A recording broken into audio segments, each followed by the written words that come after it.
Listen to this podcast now on the Red Apple Podcast Network. The Leadership Thread with Dr. Peggy Polonis. I'm Dr. Peggy Polonis. Join me on each episode where I unravel the story that shaped leaders, tracing the thread that led them where they are today. Because leadership isn't born in adulthood. And thank you once again for joining us on the Leadership Thread, education, ethics, and sustainability.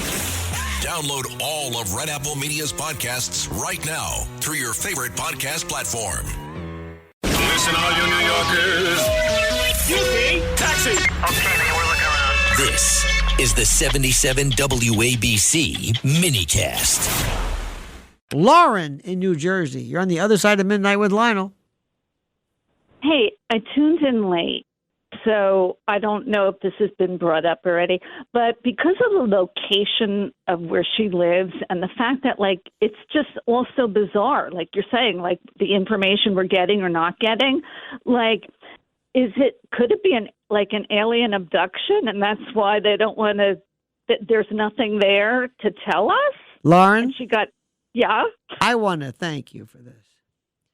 Because I want people to remember this right. Simonize your watch right now. It's 3:36 a.m. Eastern time.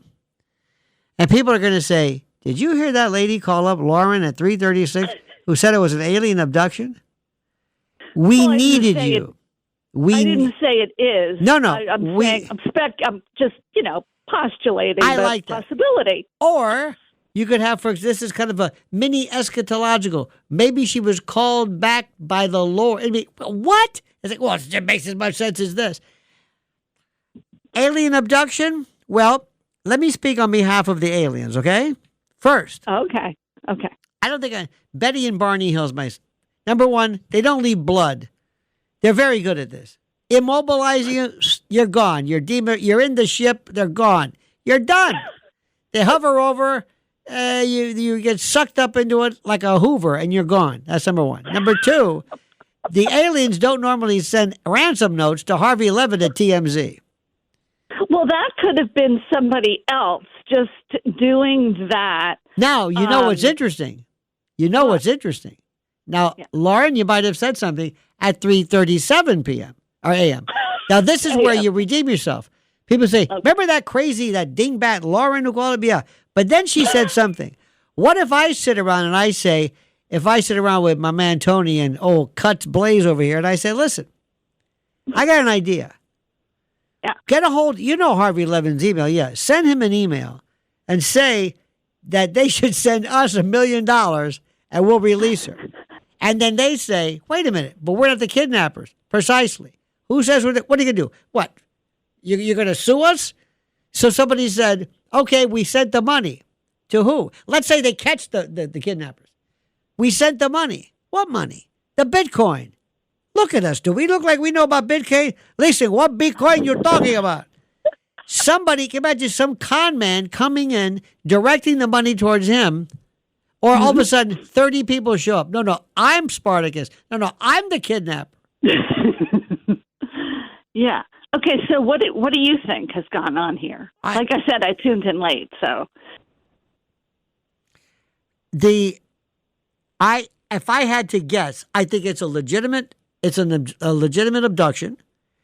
And I would think if somebody immediately, supercomputers, I would say, has this ever happened? Let's do a kind of a Minority Report kind of behavioral, prediction. Has this ever happened? Yes. Tell me the last time you heard of any kind of abduction in this country. Now, give me a list of abductions at or near Mexico, the Mexican border. That's par for the course. Okay.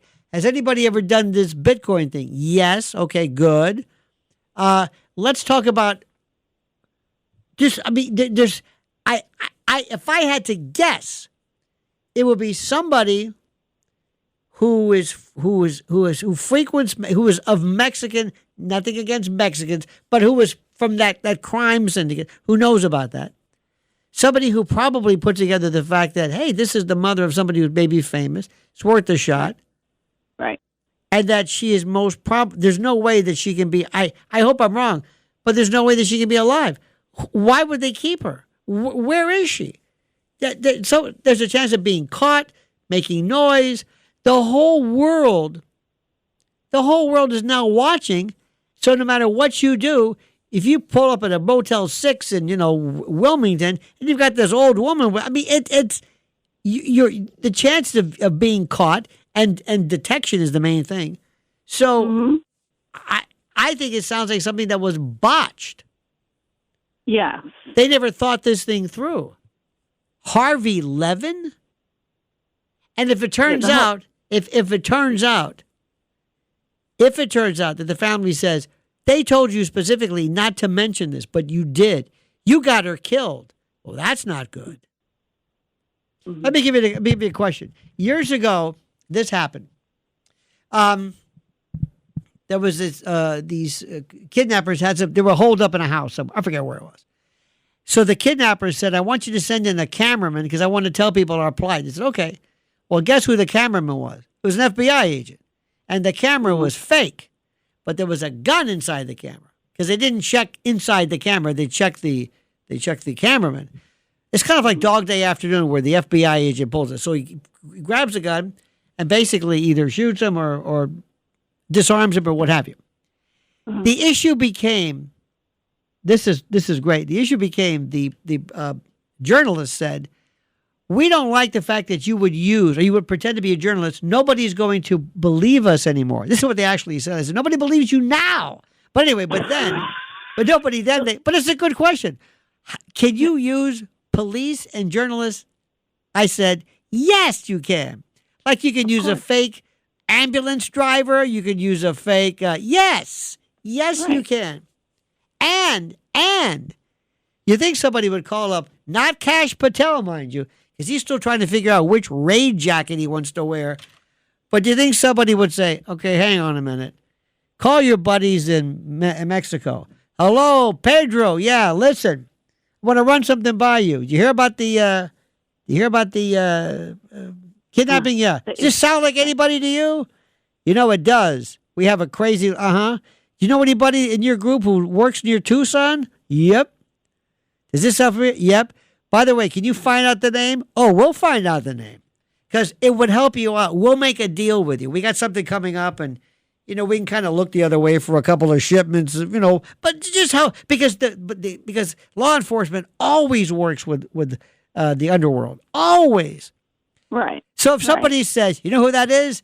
That's that crazy Juancito. He does this all the time. Don't tell me. Bitcoin? Yeah, it's him. Yeah, he's a lunatic. And he works. He does yard work around whatever. I would scour. I would put out the feelers. I would go to the belly of the beast. I would find my own Sammy the Bull. Does this sound familiar to you? And then when you get these people, then what do you do with them? Well, what do you mean? What do you do with them? Lauren, I'm going to let you go with that, okay? Just remember, at 3:36, you gave us alien abduction. I just want to thank you for that. I just want to thank you for that. A far-flung possibility. I want to make sure that at every press conference, we pay for your plastic lanyard. We place you in the audience, and they say, Lauren alert, 3, 2, 1. Lauren watch. You raise your hand. Quiet. Here she is. And you can say, hello, yes, Lauren from the New Jersey local news. Padre Pio, who was canonized, was famous for bilocation. He could exist in 2 different places simultaneously. Yeah, well, see? Yes, and that's true. And your line will be, hear me out. Now, hear me out. Now, this may sound crazy. I'm just spitballing here. Right now, hold on. Yeah, hold on. I want to see you and the next thing we do is we get Sheriff Grady Judd from Polk County, Florida. Have you seen him?